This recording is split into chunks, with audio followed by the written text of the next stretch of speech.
El alarido de las sirenas, tan lejano al principio, se fue comiendo la noche de Sevilla. Yo estaba sentada en una silla incómoda del Hospital Virgen del Rocío, la cabeza de mi hermana, Ana, apoyada en mi hombro, que ahora me dolía el doble, no sé si por el peso o por la tensión que llevaba acumulando. 2 días. Llevábamos 2 días así. Y no estábamos allí por la tontería de la que Ana me había hablado al principio. Lo de me caí en el parque, María, no es nada. No. Estábamos aquí por un hombre, un río y un chaleco amarillo. Un chaleco que en ese momento me parecía un maldito talismán, una carga que nos había arrastrado a todo este infierno. La historia... ¿Por dónde empezar? A veces me parece que todo fue un sueño febril, una película malísima en la que nos metieron sin preguntar. Lo único que sé es que la vida, nuestra vida, la que conocía y por la que había luchado con uñas y dientes, se desmoronó aquel día. O la noche. No sé ya ni qué día de la semana fue. Martes, quizás, o miércoles. Da igual. Lo importante es que un diluvio en Triana, un río Guadalquivir desbocado, y mi hermana de 9 años se cruzaron con Carlos Delgado. Recuerdo la conversación, o mejor dicho, el interrogatorio. Era de noche, yo acababa de llegar de un turno doble en el hospital, muerta de cansancio, y la nevera como siempre casi vacía. Estaba haciendo un potaje con lo poco que quedaba cuando Ana se me acercó con esa cara suya de culpa, los ojos enormes. María, tengo que contarte una cosa. Mi corazón dio un vuelco. Las hermanas nos conocemos. Yo ya sabía que algo gordo pasaba. Y no era lo del parque, no. La noche de la tormenta, no me caí en el parque. Me soltó, como si confesara un crimen capital. Se le veía el terror en los ojos, el miedo de haberme fallado, de haberme dado más preocupaciones. Y sí, claro que me preocupó. Mi niña con 9 años, guardándose un secreto tan grande.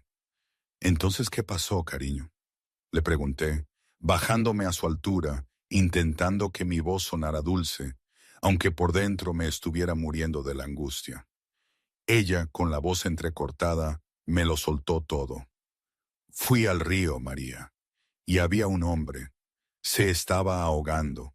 Lo saqué con una rama. Estaba muy herido, sangraba mucho, y usé el chubasquero de mamá para que dejara de sangrar. La última frase, esa en la que mencionaba a nuestra madre, me partió el alma. El chubasquero amarillo. Aquel que mamá siempre llevaba cuando llovía. Su color favorito. El que me dejó para Ana antes de irse. Ana lo cuidaba como si fuera un tesoro, un pedacito de ella que aún le quedaba. ¿Cómo iba a usarlo para un extraño? Pero entonces me di cuenta. Lo hizo porque era Ana, porque tiene un corazón que no le cabe en el pecho. Me desplomé en la silla frente a ella, las manos temblándome. ¿Quién era Ana? Te dijo su nombre.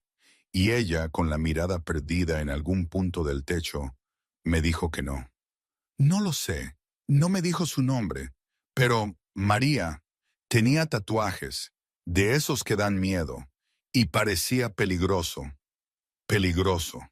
Un hombre peligroso en el Guadalquivir, en nuestro barrio, un hombre que mi hermana había sacado del agua. No necesitaba ser una detective de la policía para saber que eso olía a problemas de los gordos. Esa noche no pude dormir. Ninguna de las dos pudo, en realidad. Ana, aunque fingía dormir, se movía en la cama que compartíamos. Yo oía cada crujido del suelo, cada ruido de la calle, imaginando el peor de los escenarios. A las 2 de la madrugada un sonido me heló la sangre, un rasguño suave en la ventana del salón. Me levanté sigilosamente, el corazón martilleándome en el pecho. El cerrojo de la ventana estaba forzado. Alguien había entrado. Los cajones un poco abiertos. Unos papeles en la mesilla movidos. No habían robado nada, eso era lo raro. Pero todo había sido tocado.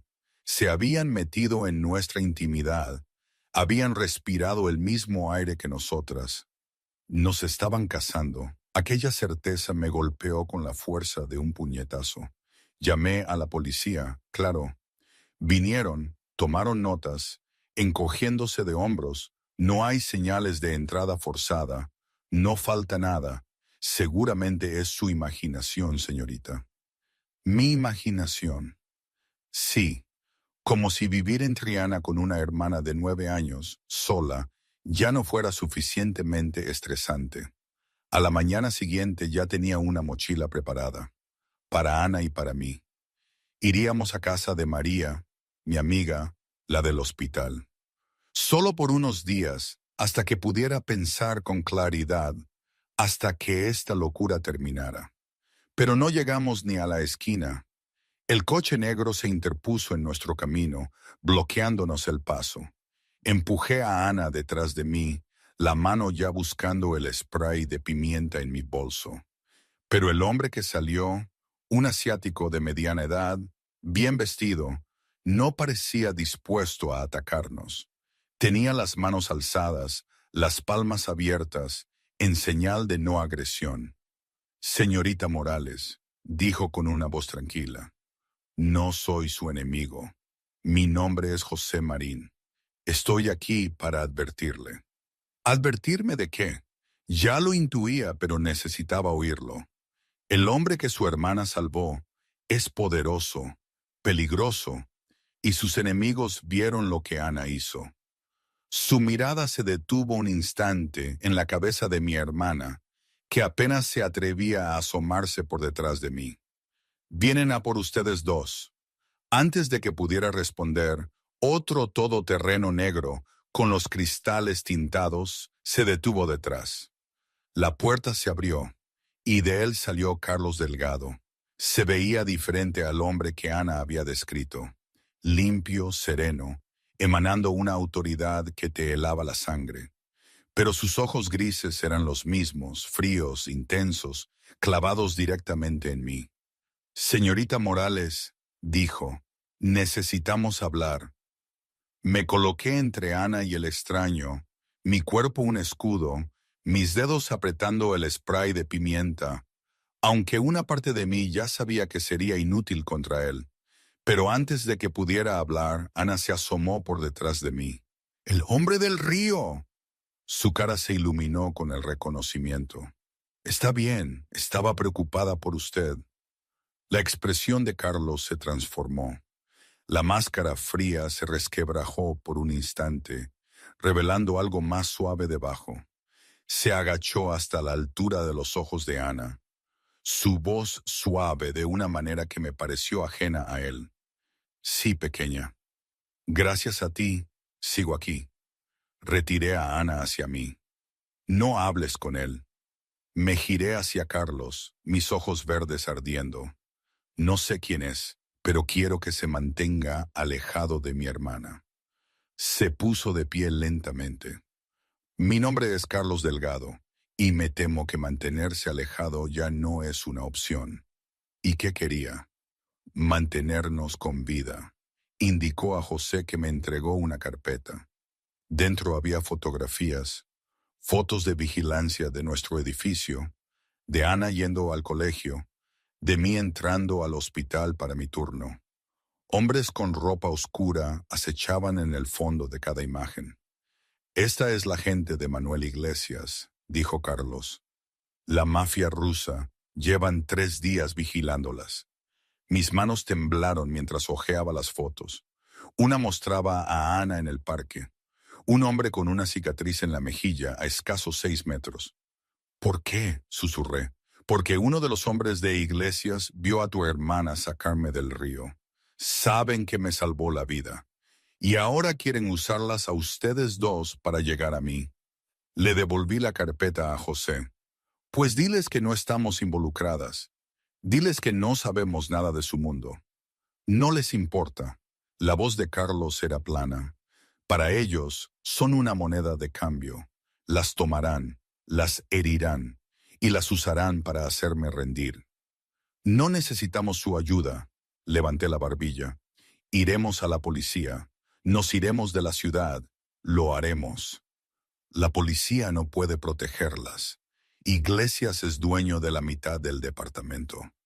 Carlos se acercó, sus ojos grises clavados en los míos. ¿Crees que puedes escapar de la mafia rusa? ¿Crees que un spray de pimienta detendrá a hombres que han matado a decenas sin pestañear? Mi resolución flaqueó.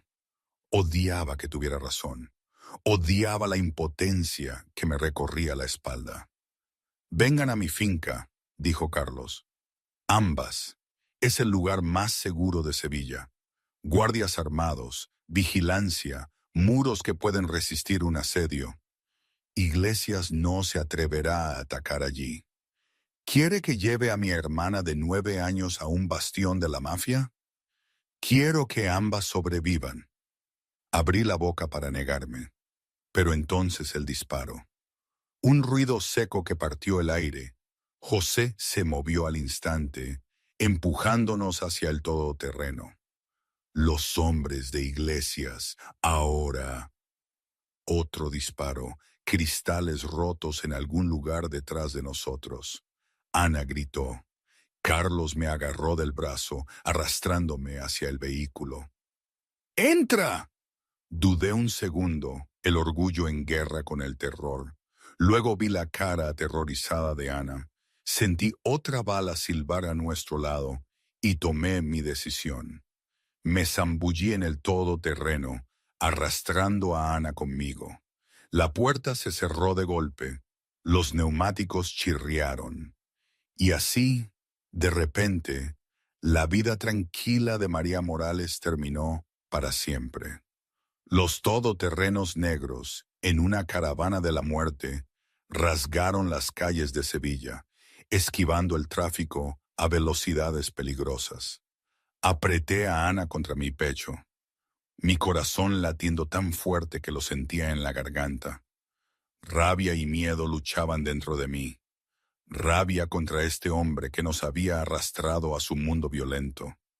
Miedo por las balas que acababan de rozar la cabeza de mi hermana. Anne, sin embargo, pareció recuperarse del shock con una rapidez asombrosa. Se giró en mis brazos para mirar a Carlos, que estaba sentado frente a nosotras en el asiento de cuero. ¿Dónde vive, señor?, preguntó. ¿Está lejos? ¿Tiene mascotas? Siempre quise un perro, pero nuestro piso no los permite. Carlos parpadeó. En su mundo, la gente no le hacía preguntas casuales. Informaban, obedecían, suplicaban. Vivo en las afueras de la ciudad, logró decir, y no tengo mascotas. ¡Qué pena! Ana inclinó la cabeza. Las casas grandes deberían tener perros. Si no, son demasiado silenciosas. Apreté mi agarre. Ana, deja de hablarle. Pero María, parece amable, me dio las gracias cuando le ayudé. Amable. Carlos Delgado, el lobo de Sevilla, acababa de ser llamado amable por una niña de 9 años.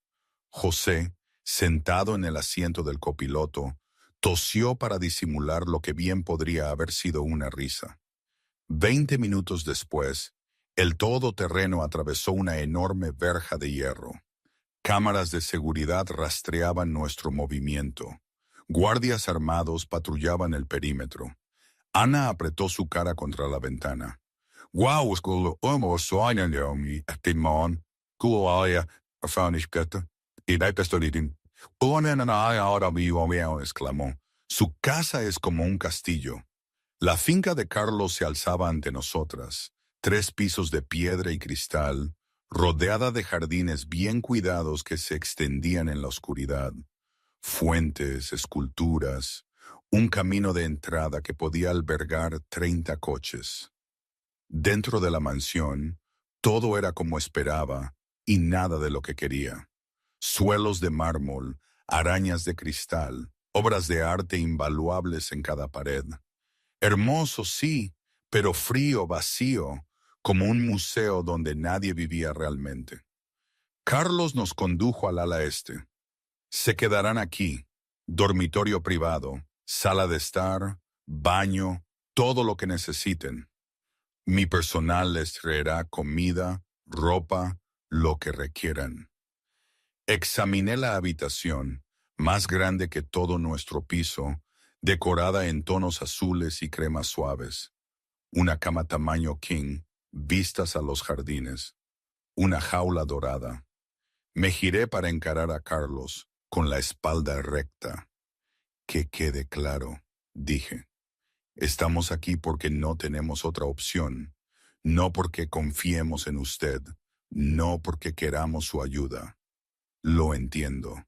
Ana no interactúa con nadie de su negocio, ni guardias, ni asociados, ni nadie. ¿De acuerdo? De acuerdo. Y en el momento en que esta amenaza termine, nos iremos. Nunca más nos volveremos a ver. Carlos asintió lentamente. Lo que quieran, señorita Morales.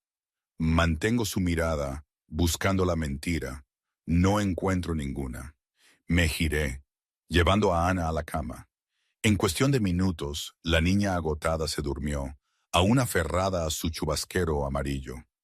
Me quedé de pie junto a la ventana, mirando los oscuros jardines de abajo. Escuché pasos detrás de mí. Olí café. Carlos apareció a mi lado, ofreciéndome una taza humeante. Manzanilla, ayuda con el estrés.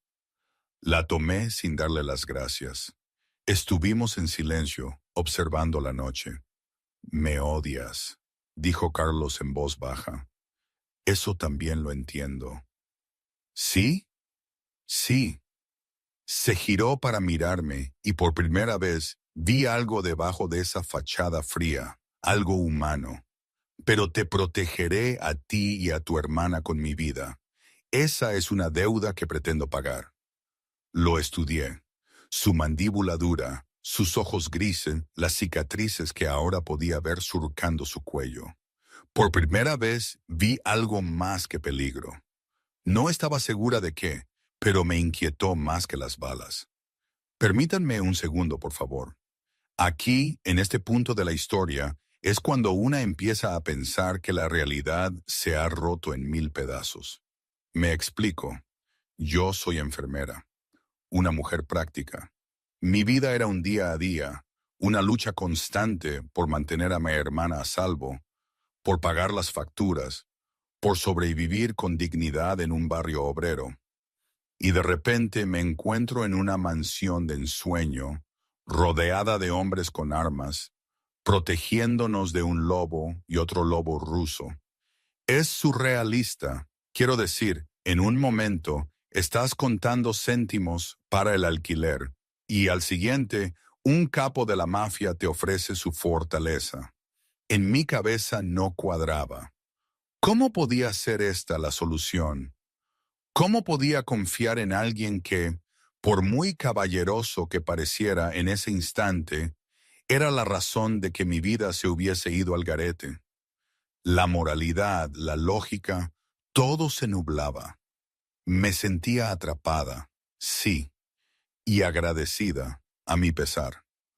Una contradicción viviente. Es jodidamente complicado, ¿verdad?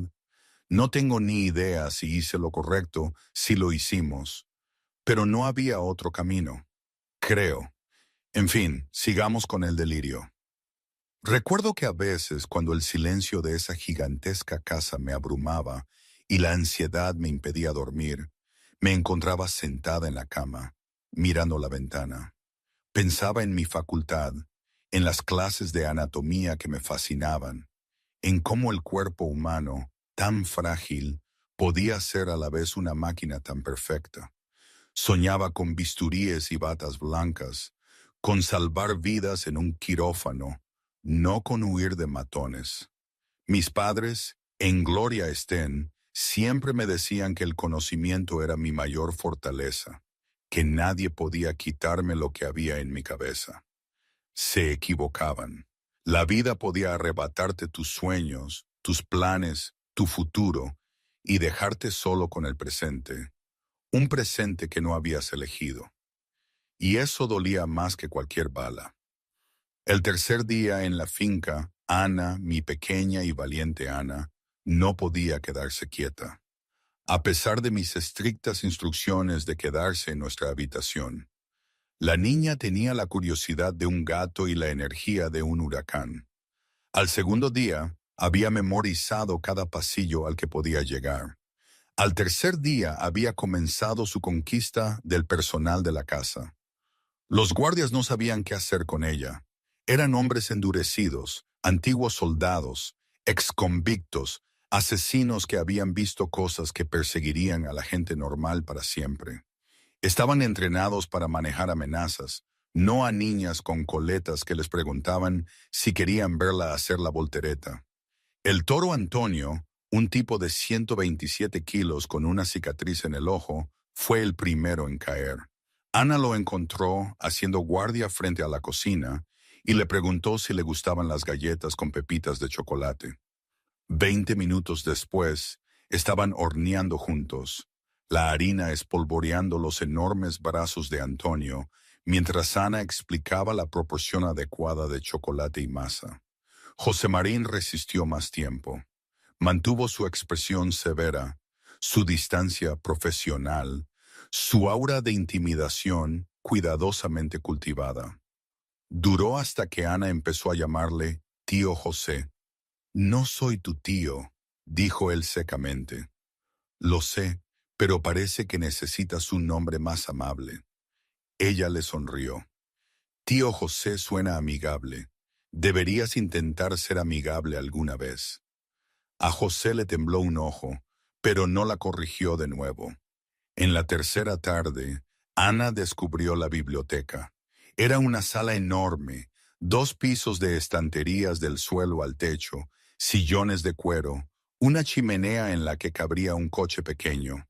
Ana se quedó en el umbral, con los ojos tan abiertos como platos. ¿Puedo leer aquí?, le preguntó a Carlos, que estaba revisando documentos en un escritorio en un rincón. Por favor, seré muy silenciosa.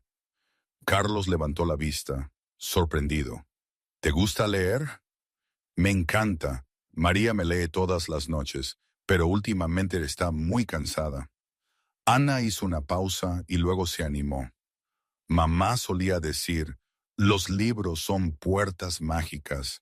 Los abres y vas a otro lugar. Algo se revolvió en el pecho de Carlos. Él recordó tener 8 años, durmiendo en callejones, robando periódicos, no por las noticias, sino para practicar las letras, enseñándose a leer porque nadie más lo haría. Sin libros, sin escuela, sin puertas mágicas. Puedes leer aquí cuando quieras, le dijo. Ana sonrió radiante. Luego, como era Ana, preguntó, ¿a qué se dedica usted, señor Carlos? María dice que no debo preguntar, pero tengo curiosidad. Dirijo negocios. ¿Qué tipo? Complicados. ¿Le gusta? Nadie le había preguntado eso nunca.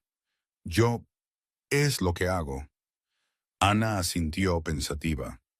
Vive solo en esta casa tan grande. ¿No se siente solo? La pregunta le golpeó como una bala. A veces, admitió antes de poder detenerse. Esa noche, Ana lo encontró en su despacho. Llevaba un trozo de papel en las manos, un poco arrugado, decorado con crayones. Te hice esto, dijo, extendiéndolo. Carlos tomó el dibujo. 3 figuras de pie frente a una casa. Un hombre alto con pelo oscuro, una mujer con pelo largo castaño y una niña pequeña con un chubasquero amarillo. Encima, con letras temblorosas, Ana había escrito, Mi familia. Usted no tiene familia, explicó Ana seriamente. Así que lo dibujé en la mía. Ahora ya no está solo. Carlos miró el papel, la garganta cerrada, los ojos le ardían con algo que no había sentido en décadas. Gracias, Ana, susurró. Después de que ella se fue, Carlos colgó el dibujo en la pared de su despacho. Por primera vez en 20 años, La fría habitación tenía color. Pasó una semana en la finca. Yo siempre me había enorgullecido de ser buena juzgando a la gente. Años de enfermera me habían enseñado a leer a las personas, su dolor, su miedo, sus mentiras. Sabía reconocer a los hombres peligrosos cuando los veía. Carlos Delgado era peligroso. Eso no había cambiado. Pero también era otra cosa, algo que no había esperado. Empezó con pequeñas observaciones. Lo vi leerle a Ana antes de acostarse, no pasando las páginas a toda prisa, sino haciendo voces para cada personaje. Paciente cuando Ana lo interrumpía con preguntas. Lo vi revisar a sus guardias durante los cambios de turno, preguntando por sus familias, por sus nombres. La esposa de Miguel estaba embarazada. La hija de Antonio acababa de empezar el colegio. Carlos los conocía a todos. Una noche, encontré una pila de documentos en la mesa del pasillo. Recibos de donaciones, contribuciones anónimas a 3 orfanatos diferentes de Sevilla. Las cantidades eran asombrosas. El monstruo alimentaba a huérfanos. En la 7ª noche no pude dormir. La cama desconocida, los ruidos extraños, el miedo constante, todo me oprimía el pecho hasta que no pude respirar. Me deslicé fuera de la habitación, con cuidado de no despertar a Ana, y encontré el camino a un balcón con vistas a los jardines. No estaba sola. Carlos estaba en la barandilla, con un vaso de whisky en la mano, mirando las estrellas. Llevaba una camisa negra sencilla, las mangas remangadas, los tatuajes de sus antebrazos visibles a la luz de la luna. ¿No puedes dormir?, preguntó sin girarse. No. Dudé, luego me acerqué a su lado. El aire nocturno era fresco, trayendo el aroma a rosas del jardín de abajo. Estuvimos en silencio un largo momento. ¿Puedo preguntarle algo?, dije finalmente. Sí. ¿Cómo llegó a ser esto lo que es? Carlos tomó un sorbo lento de whisky. No elegí esta vida. Me eligió a mí cuando era demasiado joven para saber que había otras opciones. Hizo una pausa. Tenía 8 años cuando murió mi madre. Sin padre, sin familia. Las calles me criaron, y las calles solo enseñan una lección. Sobrevive o no lo hagas. Observé su perfil en la oscuridad. ¿Se arrepiente? Me arrepiento de las cosas que no puedo deshacer, pero el arrepentimiento es un lujo para la gente con opciones. Se giró para mirarme. ¿Y tú? ¿Cómo llegaste a ser lo que eres? ¿Qué soy? ¿Una mujer que lleva el mundo sobre sus hombros sin quejarse? Me reí suavemente, la primera risa de verdad en días. Quería ser doctora, cirujana. De hecho, llevaba 2 años de estudios de medicina cuando mis padres murieron. Bajé la mirada a mis manos. Después del accidente, Ana me necesitaba. Solo tenía 6 años, así que dejé los estudios, obtuve mi certificación de enfermera, y aquí estamos. Me encogí de hombros. Renunciaste a tus sueños por ella. Es mi hermana. No hubo elección. Carlos estudió mi rostro. Ese tipo de sacrificio es lo más valiente que he visto nunca. Levanté una ceja. Un jefe de la mafia hablando de valentía. Incluso los lobos reconocían el coraje. Nuestras miradas se encontraron, se sostuvieron. El aire entre nosotros cambió, cargado con algo que ninguno de los dos nombró. Sentí que mi corazón latía más rápido. Esto estaba mal. Él era un criminal, un asesino, todo lo que debería despreciar. Pero mi corazón ya no escuchaba a la razón. Sabes, dijo Carlos en voz baja, eres la primera mujer que me ha mirado a los ojos sin miedo. Sostuve su mirada. Quizás porque veo algo más en tus ojos además de peligro. ¿Qué ves? No respondí. No estaba segura de poder hacerlo, pero algo había cambiado entre nosotros, y ninguno de los dos podía fingir lo contrario. Aquella misma noche, en el barrio de Los Remedios, El almacén de Manuel Iglesias se había transformado en una fortaleza. Puertas de acero, paredes reforzadas, guardias armados en cada entrada. Este era el corazón de la operación rusa en Sevilla. Y en su centro estaba Manuel, alimentando una rabia que se había gestado durante 7 días. A sus 45 años, Manuel era un hombre corpulento, de cuello grueso, cabeza rapada y ojos azules fríos que habían visto morir a hombres sin pestañear. Había ascendido desde los barrios bajos de San Petersburgo, sobrevivido a 3 intentos de asesinato y construido un imperio que se extendía por 2 continentes. Y Carlos Delgado lo había humillado. Debería estar muerto, gruñó Manuel en ruso, golpeando la mesa con el puño. 6 de mis hombres, 6 de los mejores, y el lobo se escapa. Los hombres alrededor de la mesa se movieron nerviosamente. Nadie quería ser el blanco de la furia de Manuel.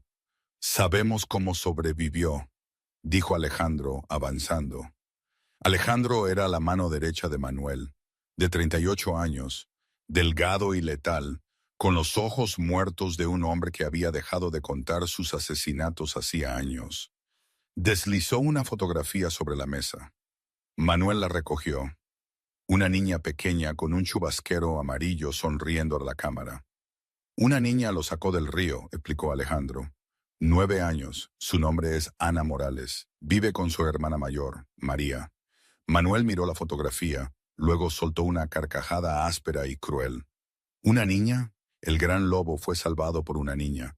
Las rastreamos durante 3 días, pero antes de que pudiéramos atraparlas, Delgado las trasladó a su finca. La risa de Manuel murió.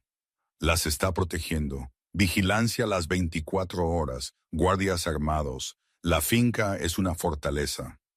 Durante un largo momento, Manuel guardó silencio. Luego, una sonrisa lenta se extendió por su rostro. El lobo tiene una debilidad, murmuró. Después de todos estos años, finalmente tiene algo que perder. Se volvió hacia Alejandro. Quiero a esas niñas vivas. Las atraparemos y Delgado se arrastrará hacia nosotros de rodillas. La finca está muy bien defendida. Un asalto directo nos costaría mucho. Entonces encontraremos otra manera. Los ojos de Manuel brillaron. Tenemos a alguien dentro, ¿no? Alejandro asintió. Antonio, uno de los nuevos guardias de Delgado, nos ha estado dando información durante 3 meses. ¿Y qué nos ha dicho Antonio? Rotaciones de seguridad, puntos ciegos de las cámaras, puntos de entrada. Alejandro hizo una pausa. Y un túnel secreto, una ruta de escape de emergencia. Va desde el sótano hasta el bosque más allá de la propiedad. Manuel se echó hacia atrás, satisfecho. Una ruta de escape o una entrada. Sacó un mapa de la finca de Carlos, extendiéndolo sobre la mesa. Los marcadores rojos indicaban las posiciones de los guardias. Las líneas azules mostraban las rutas de patrulla. Una línea de puntos trazaba el camino del túnel. Sábado por la noche, decidió Manuel. Los atacaremos con todo. 50 hombres, 3 puntos de entrada y Alejandro. Dio un golpecito en la ruta del túnel. Tú llevarás un equipo por aquí. Encuentra a las niñas. Tráemelas. Mientras tanto, en la finca, José Marín estaba en la sala de seguridad, frunciendo el ceño ante los monitores. Algo andaba mal. Pequeñas cosas. Un guardia que dudaba antes de responder a las preguntas. Horarios de patrulla que parecían filtrarse a pesar de los cambios constantes. Información que llegaba a oídos equivocados. Había un traidor entre ellos. José aún no podía probarlo, pero sus instintos lo habían mantenido vivo durante 40 años. Y ahora estaban gritando. Encontró a Carlos en el despacho. Jefe, podemos tener un problema. Carlos levantó la vista del dibujo de Ana, que todavía colgaba en su pared. ¿Qué clase de problema? El tipo de problema que mata a la gente. José bajó la voz. Creo que tenemos un topo. La mandíbula de Carlos se apretó. Encuéntralo. Estoy en ello, pero hasta entonces deberíamos prepararnos para lo peor. Carlos asintió lentamente, sus ojos grises volviéndose hielo. La tormenta se acercaba a la ciudad. Manuel Iglesias levantó su copa de vodka. Sábado por la noche, brindó.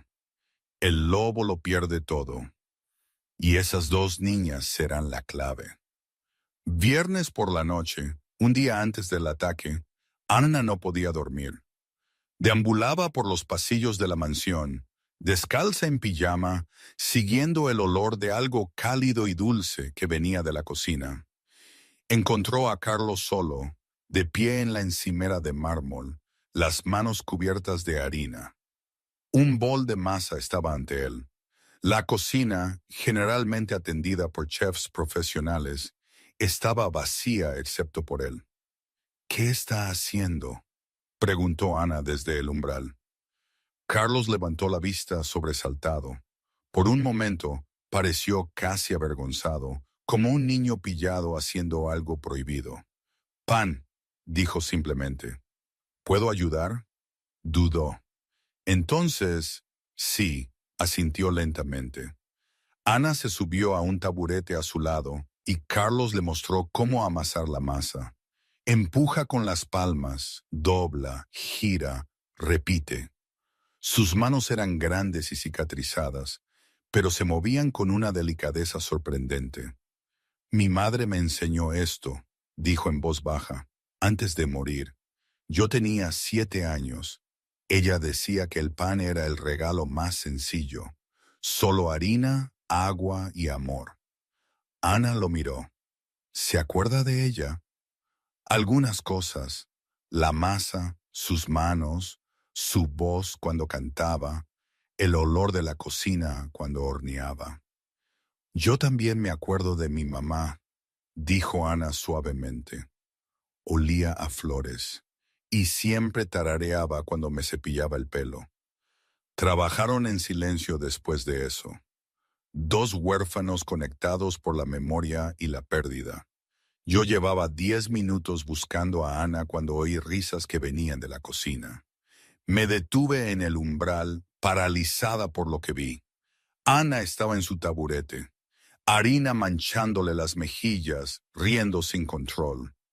Carlos estaba a su lado, con una sonrisa rara en la cara, no la expresión fría y calculadora a la que me había acostumbrado, sino algo genuino, algo cálido.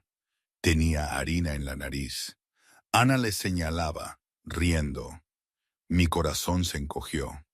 Este no era el monstruo que me había preparado para odiar. Este era un hombre enseñándole a mi hermana a hacer pan. Un hombre que miraba a Ana con algo cercano a la admiración, como si no pudiera creer que existiera tanta inocencia.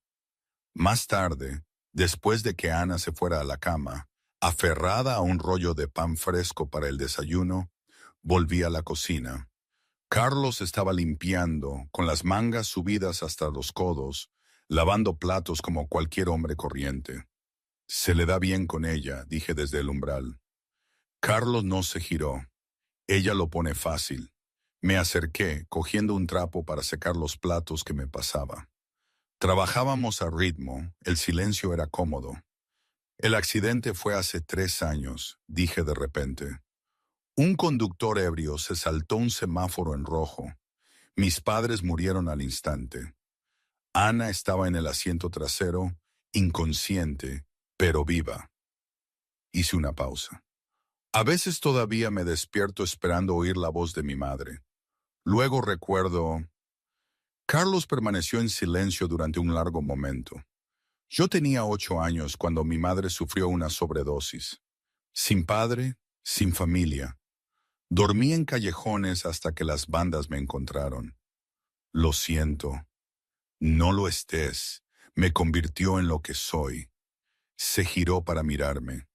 Pero tú tenías una opción.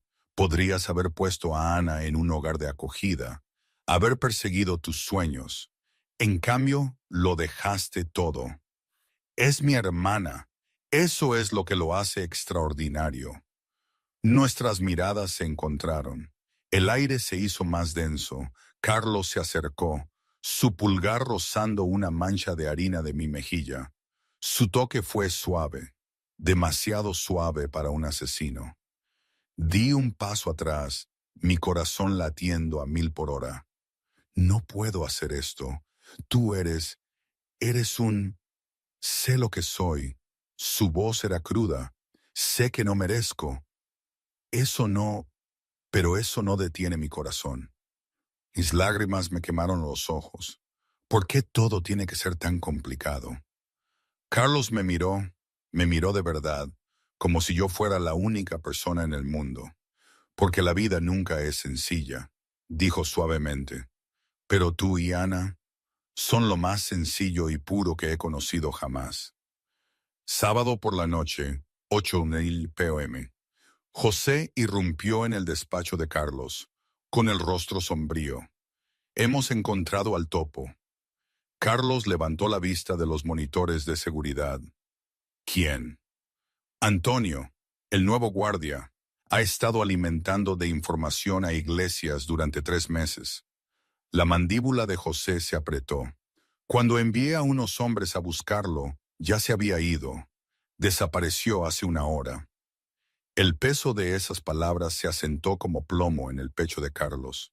Antonio tenía acceso a todo: horarios de patrulla, posiciones de cámaras, códigos de entrada, el diseño de toda la finca, incluido el túnel secreto. ¿Cuánto sabe Iglesias? Todo. José mostró una tableta con comunicaciones interceptadas. Están planeando un asalto completo esta noche. 50 hombres, 3 puntos de entrada y un equipo que irá por el túnel para atrapar a las niñas. Carlos se puso de pie antes de que José terminara de hablar. Alerta roja. Todos los hombres a sus puestos de combate. Bloqueen el perímetro. Ya está hecho, pero, jefe, José dudó. Deberíamos evacuar a María y Ana. Usar el túnel antes de que lleguen los hombres de Iglesias. No. Una nueva voz irrumpió en la habitación. Yo estaba en el umbral, con la cara pálida pero decidida. Lo había oído todo. Carlos cruzó la habitación hacia mí en 3 zancadas. Tienes que irte. Ambas, ahora. Ana se va, dije firmemente. Yo me quedo. Absolutamente no. Soy enfermera. Si tus hombres resultan heridos, puedo ayudar. No voy a esconderme en un túnel mientras la gente muere protegiéndonos. Carlos me agarró por los hombros, sus ojos grises deslumbrantes. Esto no es un juego, María. Estos hombres te matarán. Te llevarán y te harán cosas peores que la muerte para llegar a mí. No me inmuté. Sé lo que harán. He visto lo que la violencia le hace a los cuerpos. Sostuve su mirada. Pero no te dejaré enfrentar esto solo. ¿Por qué? La palabra se le escapó de la garganta. Odias mi mundo. Odias todo lo que soy. Odio tu mundo, admití, pero no te odio a ti. La confesión quedó suspendida entre nosotros, cruda y frágil. El agarre de Carlos se suavizó. Su pulgar rozó mi mejilla. Solo una vez. Entonces, quédate cerca de José. No salgas de la casa. Promételo. Lo prometo. Encontramos a Ana en su habitación, aferrada al chubasquero amarillo contra su pecho. Sus ojos estaban grandes, asustados, pero no lloraba. Algo malo está pasando, ¿verdad? Susurró. Me arrodillé ante ella, forzando una sonrisa tranquila. Vienen unas personas malas, pero el señor Carlos y sus amigos los van a detener. Necesitas esconderte un rato, ¿vale? En la habitación de seguridad de abajo. ¿Vienes conmigo? Mi corazón se rompió. Estaré justo arriba y vendré a buscarte en cuanto sea seguro. Te lo prometo. Ana miró a Carlos. Usted protegerá a María, ¿verdad? Él se arrodilló a su lado, su voz firme a pesar de la tormenta que se gestaba dentro de él. Prometo protegerlas a ambas y siempre cumplo mis promesas. Ana asintió lentamente. Me abrazó con fuerza. Luego sorprendió a Carlos al rodear su cuello con sus pequeños brazos. Tenga cuidado, susurró. Dos guardias escoltaron a Ana a la habitación de seguridad del sótano. La vi desaparecer por las escaleras, el chubasquero amarillo, aferrado como un talismán. Entonces las alarmas estallaron, luces rojas inundaron los pasillos, las sirenas sonaron. La voz de José crepitó por la radio. Múltiples vehículos acercándose, puerta este, puerta oeste, entrada principal, vienen de todas partes. Carlos sacó su arma. Sus ojos encontraron los míos por última vez. Mantente viva, dijo. Es una orden. Luego se fue, desapareciendo en el caos, y la batalla por la finca de Carlos Delgado comenzó. 22:15. El ataque empieza. La primera explosión rasgó la puerta este, enviando llamas al cielo nocturno. Antes de que el eco muriera, el fuego de armas estalló desde 3 direcciones. Un asalto coordinado, diseñado para abrumar y aniquilar. Los hombres de Iglesias se derramaron por las brechas. 50 soldados armados con armas automáticas, granadas y un propósito singular: destruir al lobo y llevarse lo que protegía. Desde el segundo piso, Carlos observaba el caos desplegarse a través de los monitores tácticos. Su rostro era de piedra, sus ojos hielo. Flanco este en retirada. Una voz crepitó por la radio. Demasiados. Mantened la línea, ordenó Carlos. Refuerzos en movimiento ahora. Él no se escondía detrás de sus hombres. El lobo nunca se escondía. Agarró su arma, una pistola personalizada que había llevado durante 15 años, y se movió hacia las escaleras. José lo interceptó. Jefe, quédate atrás, déjanos a nosotros. Mi casa, mi lucha. Carlos revisó su munición. Cubre la entrada principal, yo tomaré el este. Descendió al infierno. Las balas rompían ventanas y astillaban la madera. Los cuerpos caían a ambos lados. El aire se llenaba de humo, gritos y el olor acre de la pólvora. Carlos se movía a través de todo como un fantasma, sin movimientos inútiles, sin vacilación. Cada disparo encontraba su blanco. Era el lobo en verdad, ahora un depredador desatado, defendiendo su territorio con precisión letal. 3 hombres vinieron a por él desde el jardín. Derribó al primero con un disparo a la cabeza, al segundo con 2 rondas en el pecho. El tercero levantó su arma, pero Carlos fue más rápido, siempre más rápido. «Puerta este asegurada», gritó alguien. Pero la victoria fue hueca. Seguían llegando más atacantes.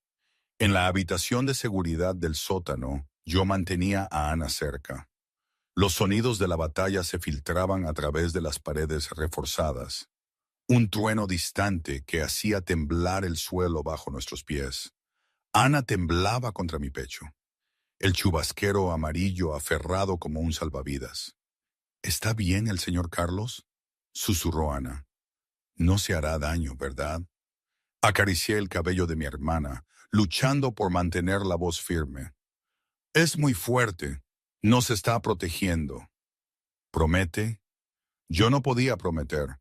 Solo podía abrazar más fuerte a mi hermana y rezar. Los 2 guardias asignados para protegernos estaban en la puerta, con las armas listas. Hombres buenos, hombres leales, pero no sabían lo del túnel. Arriba, la voz de José crepitó en el auricular de Carlos. Segunda oleada repelida. Fuertes bajas por su parte. Aguantamos por un momento. La esperanza parpadeó. Quizás sobrevivirían a esto. Entonces la voz de José de nuevo. Urgente. «Jefe, el túnel. Antonio les dio la ubicación del túnel. Un equipo rompió el perímetro. Se dirigen a la habitación de seguridad. La sangre de Carlos se congeló. María, Ana, se giró y corrió. En el sótano lo oí primero.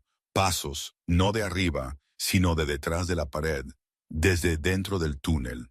Los guardias también lo oyeron. Levantaron sus armas, pero la confusión parpadeó en sus ojos. Se suponía que el túnel era secreto, seguro. La puerta de metal se abrió de golpe. Disparos estallaron en el pequeño espacio. Ambos guardias cayeron antes de poder disparar. Grité, tirando de Ana detrás de mí, buscando desesperadamente algo para usar como arma. Mi mano encontró un cuchillo en el estante de suministros de emergencia. Pequeño, destinado a cortar cuerdas, inútil contra las armas. Lo agarré de todos modos. 3 hombres emergieron del túnel. 2 soldados flanqueando una figura alta con ojos muertos y una cicatriz en la garganta. Alejandro me sonrió. «Señorita Morales», dijo amablemente, «el señor Iglesias le envía sus saludos». Me coloqué entre Alejandro y Ana, el cuchillo temblándole en la mano.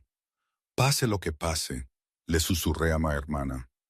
«Quédate detrás de mí». Habitación de seguridad del sótano. 23 filtros. Alejandro pasó por encima de los cuerpos de los guardias caídos, sus zapatos pulcros dejando huellas en su sangre.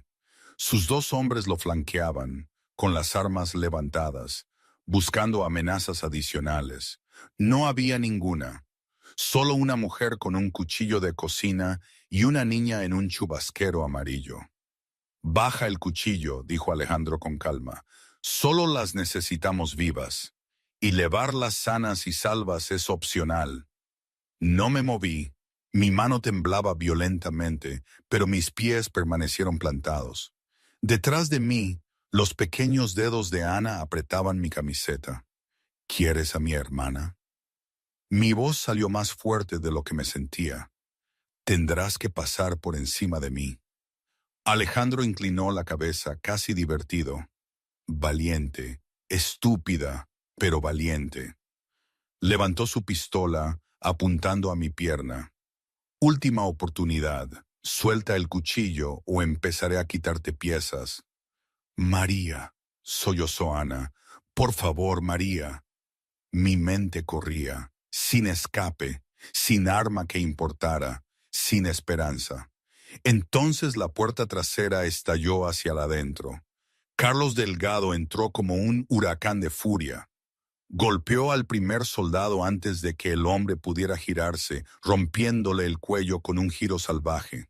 El segundo soldado disparó salvajemente, pero Carlos ya estaba en movimiento, acortando la distancia con una velocidad aterradora. Alejandro giró, pero la mano de Carlos le agarró el brazo de la pistola, desviándola. El arma se disparó hacia el techo. Llovieron escombros. Los 2 hombres chocaron, depredador contra depredador. Alejandro era hábil, entrenado en una docena de formas de combate, pero Carlos luchaba con algo más allá de la habilidad.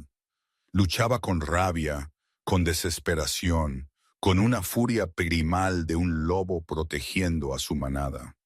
Intercambiaron golpes que habrían matado a hombres menores. Alejandro lanzó un golpe a las costillas rotas de Carlos. Carlos respondió con un codazo que destrozó la nariz de Alejandro. Sangre pulverizada, huesos rotos. Carlos empujó a Alejandro hacia atrás, estampándolo contra la pared de hormigón. Sus manos encontraron la garganta del ruso, apretando, aplastando. Ninguno de ellos vio al tercer soldado. El hombre había estado fingiendo estar muerto, sangrando por una herida en el costado, pero no estaba muerto, y todavía tenía su arma. La levantó hacia la espalda expuesta de Carlos. Lo vi. No hubo tiempo para pensar, no hubo tiempo para calcular. Mi cuerpo se movió antes de que mi mente pudiera objetar. Me lancé entre Carlos y el arma. El disparo resonó como un trueno en el espacio cerrado. La bala me desgarró el hombro, haciéndome girar. Me desplomé, un grito de dolor escapando de mis labios. ¡María!, rugió Carlos. Soltó a Alejandro, que se deslizó por la pared, jadeando, y se giró hacia el tirador. Un disparo. La cabeza del soldado se echó hacia atrás y se desplomó. Luego Carlos se volvió hacia Alejandro. El ruso intentaba arrastrarse, ahogándose, buscando su arma caída. Carlos cogió el arma primero. Por ella, dijo. Una bala. Alejandro Iglesias dejó de moverse para siempre. Pero a Carlos no le importaba la victoria. Ya estaba de rodillas junto a mí, cogiéndome en sus brazos. La sangre me empapaba la camisa, extendiéndose en una marea carmesí. María, María. Su voz se quebró. Abre los ojos, mírame. Mis párpados temblaron. Mi cara estaba pálida, demasiado pálida. Ana, susurré. Protege a Ana. Lo haré, lo juro, pero tienes que quedarte conmigo. ¿Me oyes? Quédate conmigo. Ana cayó de rodillas a nuestro lado, las lágrimas corriendo por su rostro. Me agarró la mano, apretando con fuerza. No me dejes, suplicó la niña. Por favor, María, no me dejes. Mis ojos encontraron los de mi hermana. Intenté sonreír. Fallé. Luego mis ojos se cerraron y me quedé inmóvil. No. La voz de Carlos apenas era humana. No, no, no. Apretó su mano contra la herida, sintiendo mi sangre caliente contra sus dedos. José, gritó por la radio. Equipo médico ahora. 23:30. La finca de Carlos Delgado. José llegó en cuestión de minutos. Los médicos se apresuraron detrás de él. Trabajaron rápido, presión sobre la herida, vías intravenosas, estabilización. Mi cara estaba blanca como un fantasma, mi respiración superficial. Necesita cirugía, dijo el médico jefe. Ahora, no podemos hacer esto aquí. Carlos me levantó él mismo, llevándome al todoterreno que esperaba. Mi sangre empapó su camisa, caliente contra su piel. No le importó. Llévala al Hospital Virgen del Rocío. Los mejores cirujanos, cueste lo que cueste. José asintió, luego dudó. Jefe, la batalla la terminaré. Ana apareció a su lado, su pequeña cara surcada de lágrimas. Agarraba su chubasquero amarillo, mirando a su hermana inconsciente. ¿María va a morir?, susurró. Carlos se arrodilló ante ella, sus manos ensangrentadas y suaves sobre sus hombros. Tu hermana es la persona más fuerte que he conocido. Va a luchar y necesito que tú también seas fuerte. ¿Puedes hacerlo? Ana asintió temblando. Vete con José, quédate con María. Iré en cuanto pueda. Observó cómo el todoterreno desaparecía en la noche, llevándose todo lo que importaba. Entonces el lobo regresó a la guerra. Algo había cambiado en Carlos. La fría calculadora se había ido. En su lugar ardía algo mucho más peligroso. Rabia pura, sin diluir. Reúnan a cada hombre que siga en pie, ordenó. Ya no defendemos. Cazamos. El contraataque fue implacable. Carlos lideró desde el frente, abriéndose paso entre las fuerzas restantes de Iglesias, como una cuchilla a través del papel. Sus hombres lo siguieron, inspirados por la furia de su jefe, luchando con una ferocidad renovada. Empujaron a los rusos hacia atrás, a través de los jardines, más allá de las puertas, hacia las calles. Carlos se movía a través de la carnicería como la muerte misma. Cada tirón del gatillo era por María. Cada enemigo que caía era pago por su sangre. A las 2:00 am, el ejército de Iglesias estaba destrozado. Los supervivientes huyeron en la noche. Los heridos suplicaron una misericordia que no recibirían. Pero Carlos no había terminado. Encontró a Manuel Iglesias escondido en un almacén abandonado a 3 kilómetros de la finca. El ruso intentaba llegar a su vehículo de escape, rodeado por sus últimos 4 guardaespaldas. Murieron en segundos. Manuel retrocedió mientras Carlos avanzaba, su traje caro rasgado, su arrogancia finalmente resquebrajándose. «Espera». Manuel levantó las manos. «Podemos hacer un trato. Territorio, dinero, lo que quieras». Carlos siguió caminando. «Estás destruyendo todo por... ¿Qué? ¿Una mujer?» Manuel rió desesperadamente. «Eres el lobo. No tienes sentimientos. No tienes familia». La voz de Carlos era hielo. «Tengo familia ahora». Los ojos de Manuel se abrieron. Por primera vez el miedo real cruzó su rostro. «Las tocaste», dijo Carlos, deteniéndose a 1 metro de distancia. «Enviaste hombres para hacerles daño, para llevárselas. Era un negocio. Fue personal». Carlos levantó su arma. «Y esto también lo es. Por favor, quería saber qué rompe al lobo».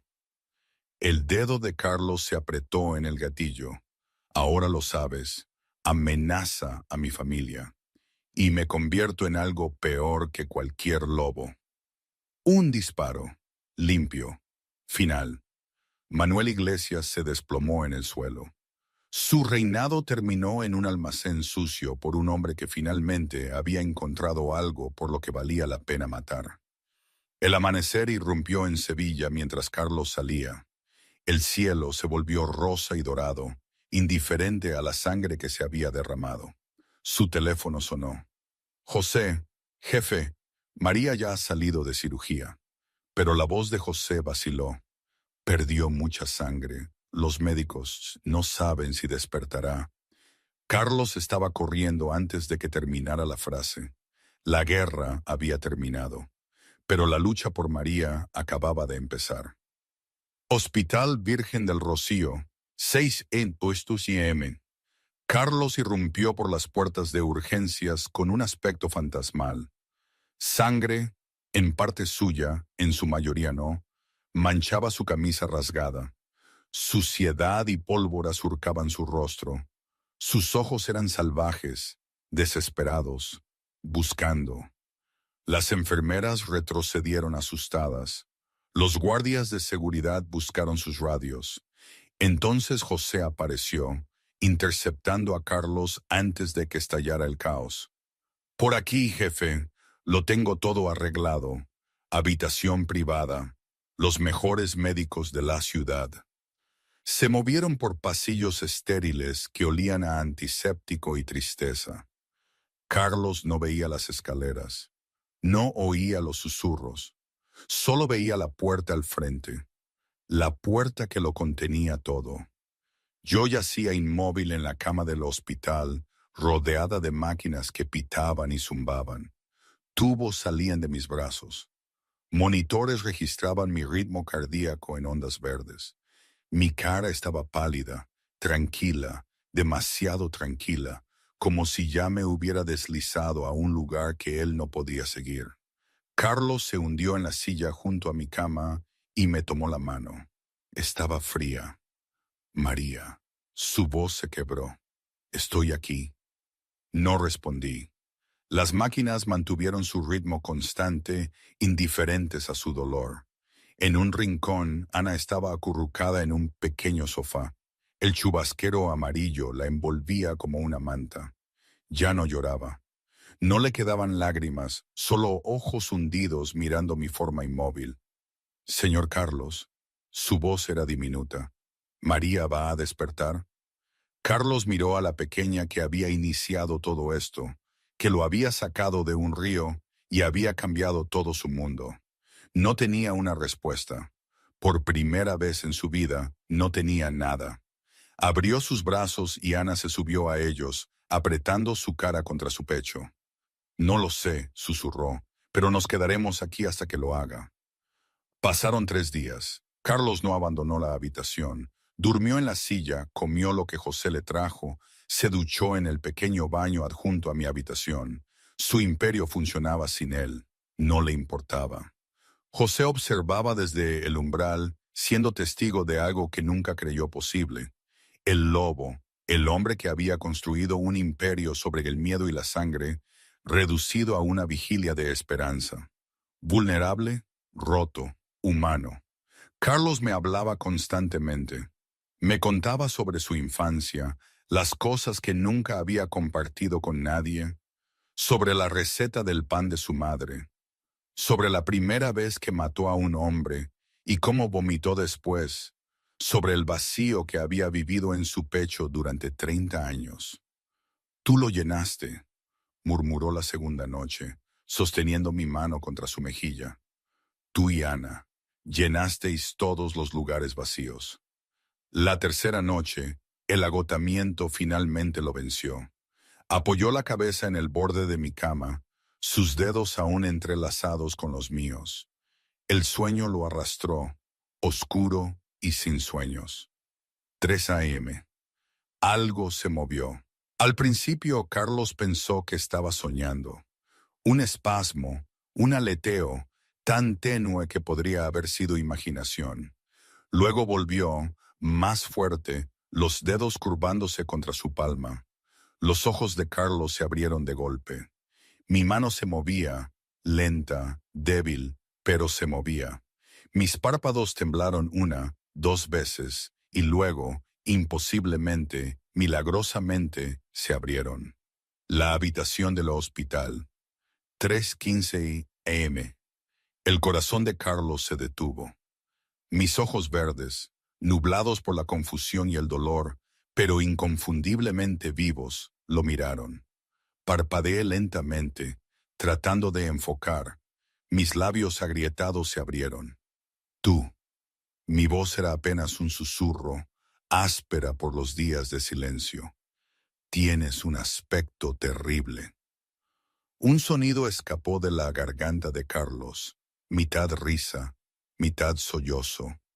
Lágrimas que no había derramado en 20 años corrieron por su rostro. Casi mueres por mí, logró decir. ¿Y te preocupa mi aspecto? Intenté sonreír. Salió como una mueca de dolor, pero fue lo más hermoso que Carlos había visto jamás. Ana, respiré. ¿Dónde está Ana? Está aquí. Está a salvo. Te ha estado esperando. Como si la hubieran invocado por su nombre, Ana se movió en el sofá.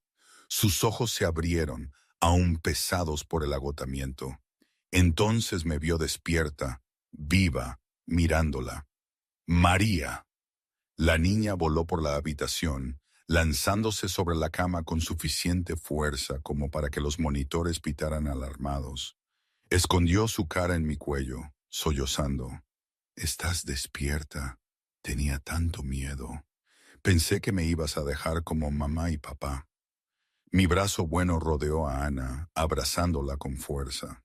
Las lágrimas rodaron por mis mejillas, mezclándose con las de mi hermana. «Estoy aquí», susurré. «No me voy a ir a ninguna parte. Lo prometo». Nos abrazamos durante un largo momento. Dos hermanas que ya habían perdido tanto, aferrándose a lo que quedaba. Luego Ana se apartó y se volvió hacia Carlos. Su pequeña cara estaba seria, más adulta que sus 9 años. «Gracias», dijo solemnemente. «Gracias por proteger a mi hermana». Carlos no podía hablar, solo asintió, su garganta demasiado apretada para las palabras. 1 hora después, Ana se había vuelto a dormir, acurrucada a los pies de mi cama como un cachorro. El chubasquero amarillo la cubría como una manta. Yo observé a mi hermana dormir, luego me volví hacia Carlos. No se había movido de su silla, no me había soltado la mano. «Has estado llorando», dije suavemente. Él no lo negó. «Casi te pierdo. Eso ¿Eso importaría más de lo que nada ha importado en toda mi vida? Estudié su rostro, el agotamiento, las huellas de lágrimas, la vulnerabilidad que nunca había mostrado a nadie. Me importas, de verdad. Tú y Ana me salvaron.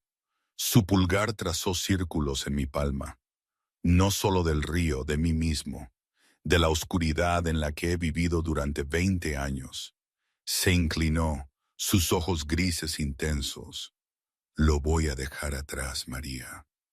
La organización, la violencia, todo. Se lo entregaré todo a José. Carlos, he vivido en las sombras toda mi vida, pero tú y Ana son mi luz, y quiero ser digno de esa luz. Su voz se quebró. Quiero ser un hombre del que puedas estar orgullosa, un hombre que merezca estar a tu lado.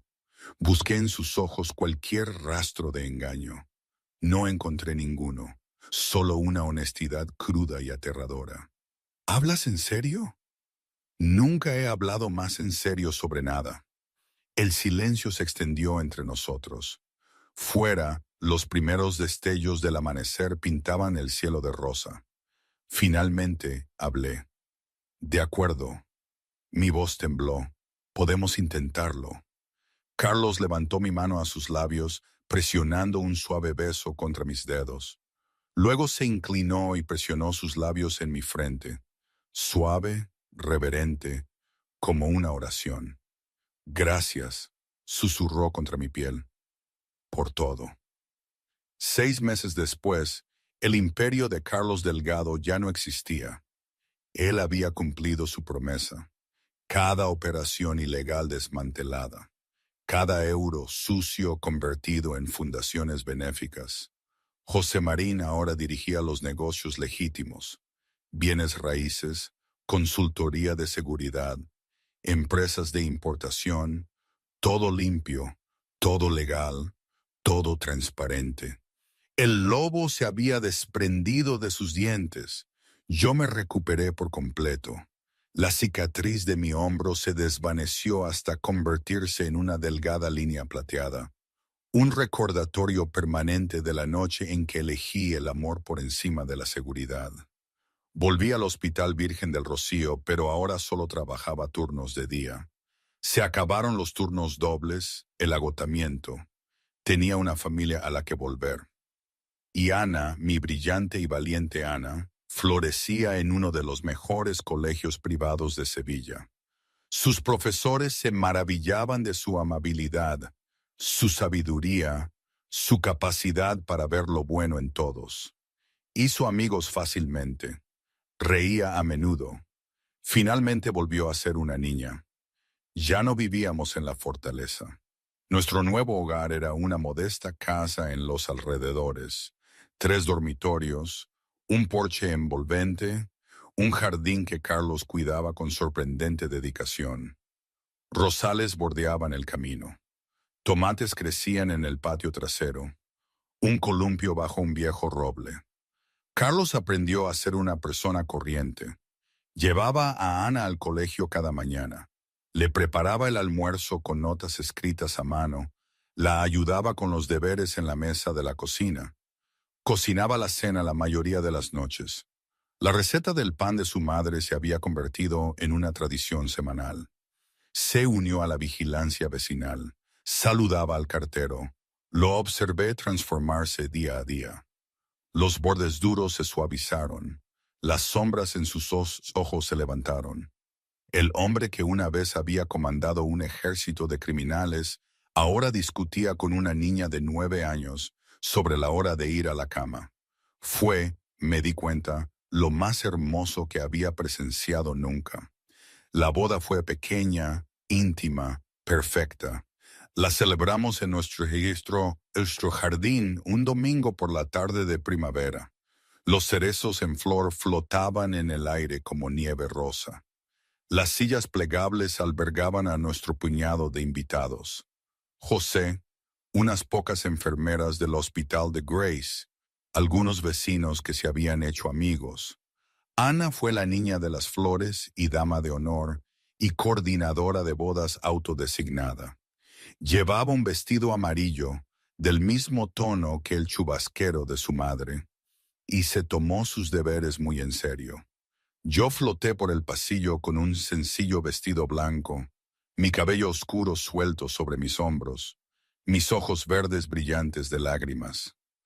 Carlos esperaba en el altar con un traje negro, luciendo más nervioso de lo que nunca había estado al enfrentarse a señores del crimen rivales.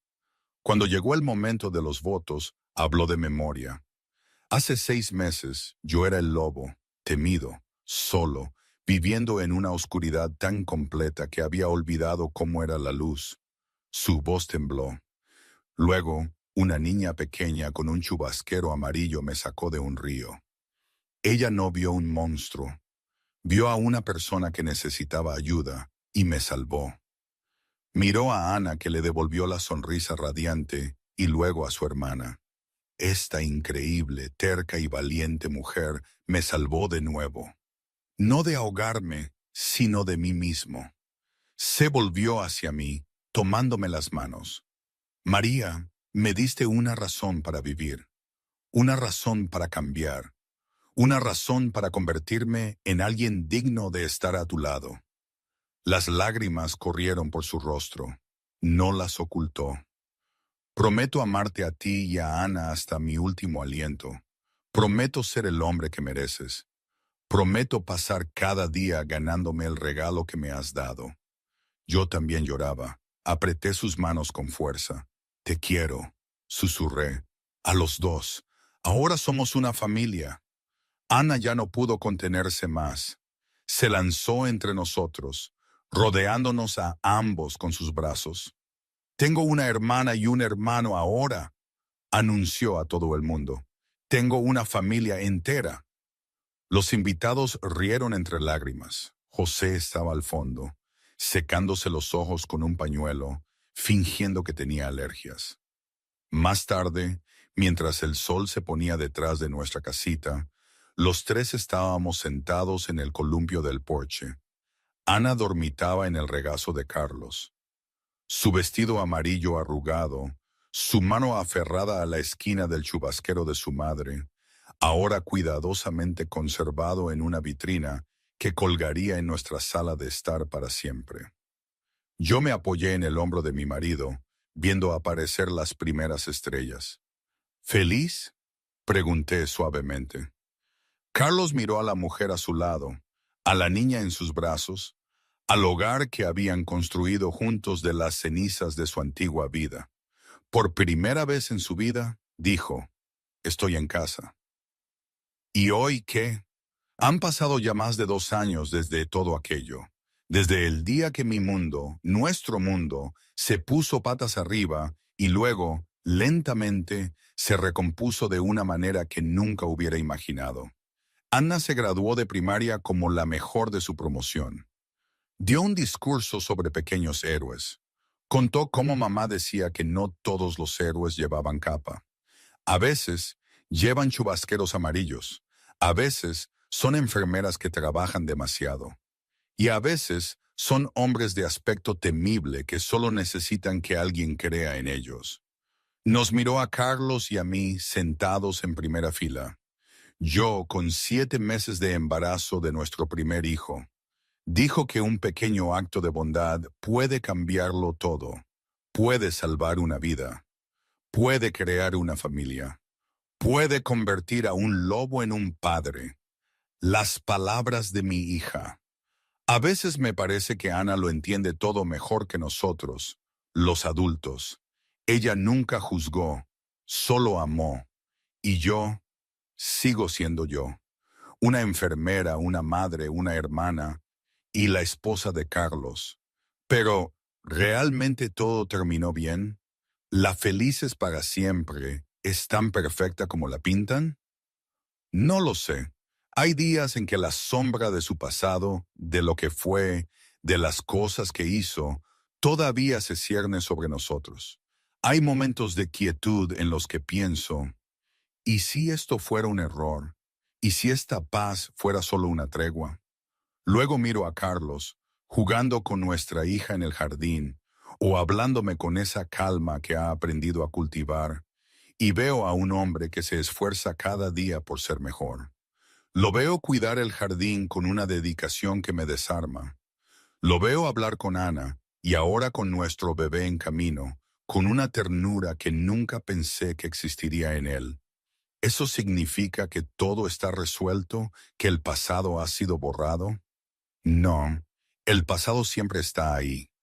Las cicatrices en su cuerpo, en su alma y en la mía también, son un recordatorio constante. Pero ¿qué es la vida sino un montón de decisiones imperfectas, de emociones revueltas y de caminos inciertos? La verdad es que no hay respuestas fáciles. A veces pienso que es lo mejor que nos pudo pasar. Otras, que fue una locura. Quizás ambas cosas sean ciertas. Así es la vida, ¿no? Nada es blanco y negro, nada es perfecto, pero es nuestra, es mi historia, y de alguna manera encaja, funciona. Es lo que tenemos, lo que construimos, y eso supongo es suficiente.